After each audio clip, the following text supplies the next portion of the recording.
Hello students, welcome to learners academy. आज मैं आप लोगों को my home environment by This Rabindranath little Tagore boy explain करने वाला। was born on 7th जैसा of कि हम लोग May, जानते हैं कि रविंद्रनाथ टैगोर 1861. भारत के सबसे महान राइटर में से एक थे, जिन्हें लिटरेचर पर नोबेल प्राइज़ मिल चुका है इनकी गीतांजलि पोएम्स के लिए। जब भारत में कई सारे घरों में एजुकेशन का नाम निशान नहीं था, तब इनके घर में उस वक्त भी इंटेलेक्चुअल्स, आर्टिस्ट, कंपोजर्स, म्यूजिशियंस सब हुआ करते थे। इनका घर एक टैलेंट हब उस वक्त का था, जैसे हम लोग कह सकते हैं। Ever in pursuit चलिए of शुरू knowledge, करते हैं। daringly progressive the one lifestyle, great advantage I multifarious enjoy in my cultural younger days was activities. The literary and the artistic atmosphere which prevail at my home.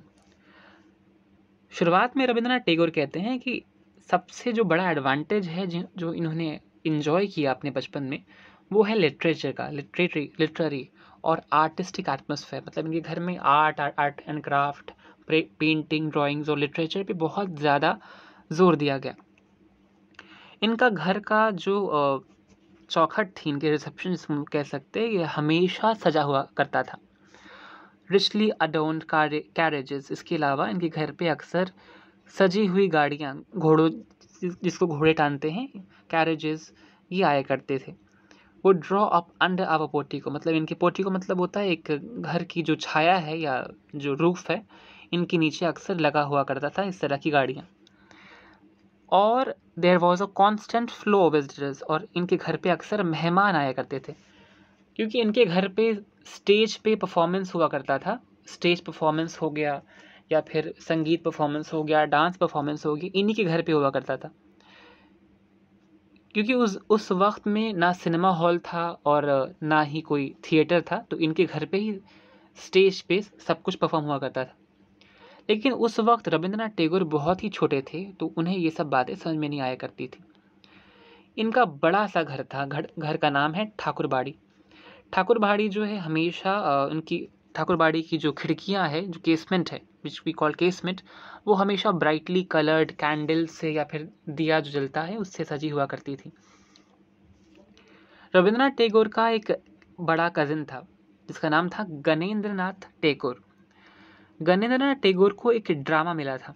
Basically ये drama पंडित तारका रतन ने लिखा था, और ये drama जो है आज रविंद्रनाथ टैगोर के घर में ही परफॉर्म होने वाला था। इनके घर में स्टेज परफॉर्मेंस होने वाला था।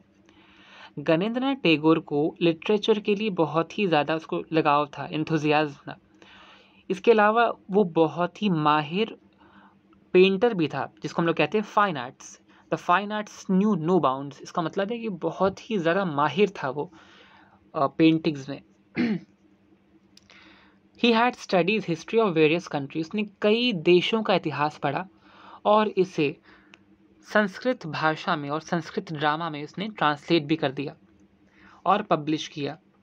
इसके अलावा कई सारे रिलीजियस जो सॉन्ग होते हैं, वी कॉल इट हिम्स, उसने इसे भी संस्कृत भाषा में ट्रांसलेट किया। আহা সাজায়েছে নন্দরানী বালক মুখ হে হৃদে সাজায়েছে নন্দরানী। रविंद्रनाथ टैगोर कहते हैं कि जितनी भी पैट्रियोटिक पोएम उन्होंने अपनी लाइफ में लिखी है, वो सब बेसिकली गणेंद्रनाथ टैगोर से ही इंस्पायर्ड थी। रविंद्रनाथ टैगोर जब छोटे ही थे, गणेंद्रनाथ टैगोर की डेथ हो जाती है अपनी यूथ की एज में, अपनी जवानी की एज में ही वो उसकी डेथ हो जाती है बीमारी की वजह से। लेकिन कोई भी उसे भूल नहीं पाता। उसका खूबसूरत चेहरा, उसका टॉल फिगर और उसकी विचार करने की क्षमता, उसकी जो थिंकिंग थी, जो कोई भूल नहीं पाता। रविंद्रनाथ टैगोर याद करते हैं कि उन्हें तब उस वक्त भी याद था कि गणेंद्रनाथ टैगोर जो उनका कज़न था, उसका एक छोटा भाई भी था जिसका नाम था गुणेंद्रनाथ टैगोर। गुणेंद्रनाथ टैगोर घर की एक बहुत ही इन्फ्लुएंशियल पर्सनालिटी था। उसके घर में रहते ही सबको एहसास होता है कि घर में ये है। उसका बहुत ही बड़ा दिल था और लोग उस पर डिपेंडेंट हुआ करते थे। वो हर फ्रेंड्स और गेस्ट को बहुत ही मतलब वार्मली वेलकम किया करते थे, बहुत ही अच्छे से। इसके अलावा गुणेंद्रनाथ टैगोर को आर्ट, टैलेंट इन सब से बहुत ही ज़्यादा लगाव था। इस वक्त रविंद्रनाथ टैगोर बहुत ही छोटे थे इन सारी बातों को समझने के लिए, लेकिन जब जब कभी वो इन सारी बातों को देखते तो हमेशा वो खुश हो जाया करते और क्यूरियोसिटी उनके अंदर उभर पड़ती। रविंद्रनाथ टैगोर को याद है कि एक बार उनके सबसे बड़े भाई एल्डेस्ट ब्रदर ने लिखा था एक बर्लेस्क।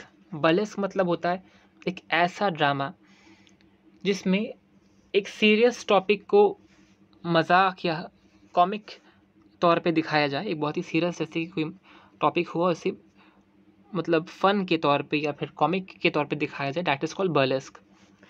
तो बर्लेस्क इनके घर के ड्राइंग रूम में रिहर्सल किया जा रहा था। बेसिकली बच्चों को अलाउ नहीं था कि उस कमरे में जाए, क्योंकि रविंद्रनाथ टैगोर बहुत ही छोटे थे और उनके सारे छोटे छोटे कज़न जो थे उन लोगों को कहा गया था कि आप लोग कमरे में नहीं आइएगा। लेकिन बच्चे तो बच्चे होते हैं, इन लोग ये सारे बच्चे जो है खिड़की पे जाके जमा हो गए और अंदर जो कुछ ड्रामा चल रहा है उसे ये लोग सुनने की कोशिश कर रहे थे।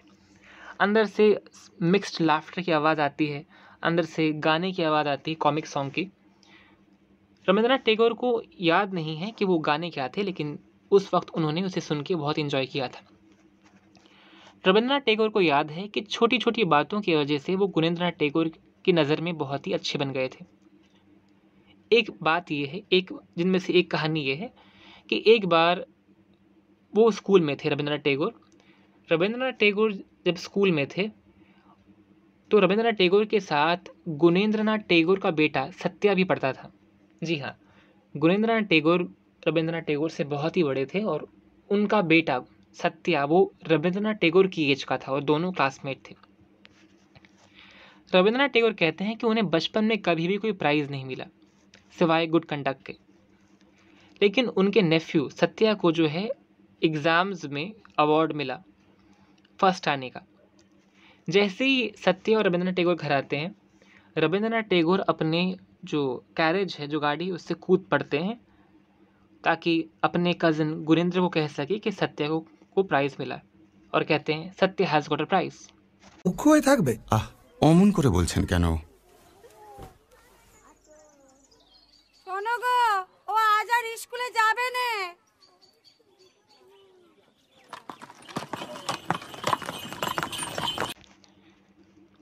गुणेंद्रनाथ टैगोर ये देखकर बड़ा खुश हुआ और रविंद्रनाथ टैगोर को अपने पास बुलाकर स्माइल किया और उनसे पूछा, क्या तुम्हें अवार्ड नहीं मिला, क्या तुम्हें प्राइज़ नहीं मिला? तो रविंद्रनाथ टैगोर ने बहुत ही ऑनेस्टली कह दिया, हाँ हाँ मुझे नहीं मिला, सत्या को मिला है।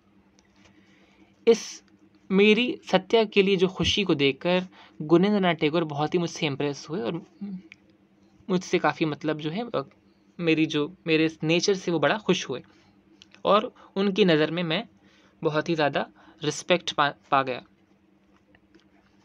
गुणेंद्रनाथ टैगोर अक्सर रविंद्रनाथ टैगोर को कहानियाँ सुनाया करते भारतीय इतिहास की, और इसके बदले रविंद्रनाथ टैगोर अपनी जो है पोएम्स उन्हें दिखाते।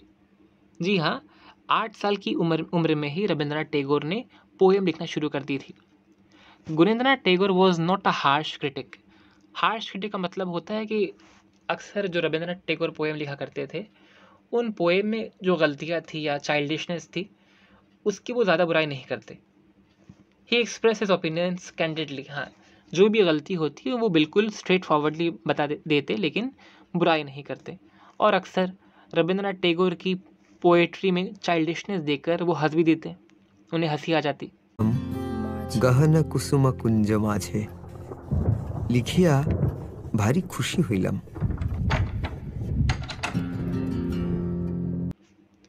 रविंद्रनाथ टैगोर का सबसे बड़ा भाई वो अपना मास्टरपीस लिख रहा था जिसका नाम था द ड्रीम जर्नी। अक्सर गुणेंद्रनाथ टैगोर आता और उसकी इस ड्रीम जर्नी को एक एक कर चैप्टर्स वाइज उसे सुनता और अपने ओपिनियंस देता। रविंद्रनाथ टैगोर बच्चे थे तो वो अक्सर झांकते, ईव्सड्रॉप मतलब होता है गौर से सुनते, and enjoy this feast of poetry, in poetries को एंजॉय करते। भले ही ये लोग समझ नहीं पाते कि लिखा क्या है ड्रीम जर्नी में, ना ही इन्हें इंटरेस्ट था जानने में, बस सुन के अच्छा लगता है इन्हें। रविंद्रनाथ टैगोर जब ये बायोग्राफी लिख रहे थे तब ये काफ़ी बड़े हो चुके थे। इन्हें रियलाइज़ होता है कि आज के ज़माने में उस तरह की मजलिस मतलब होता है सोशल गैदरिंग, जो लोग मिलजुल कर जो जमा होते हैं संगीत के लिए, स्टेज के लिए, मजलिस या सोशल गैदरिंग, वो अब नहीं होती। Robi grew up in an atmosphere free of orthodoxies. Our boyhood days saw the gradual disappearance of intimate social relationship. Rabindranath Tagore कहते हैं जब वो बच्चे थे उस ज़माने में सोशल रिलेशनशिप बहुत ज़्यादा हुआ करता था। पड़ोसी एक दूसरे के घरों में आ जाया करते थे और सब साथ में खुशियाँ बांटा करते थे। उस वक्त नेबरली फीलिंग्स, पड़ोसी फीलिंग बहुत ही स्ट्रांग थी। लोग जमा हुआ करते थे फंक्शंस के लिए, पार्टीज़ के लिए, और सब मिलकर जो है उसमें पार्टिसिपेट भी किया करते थे।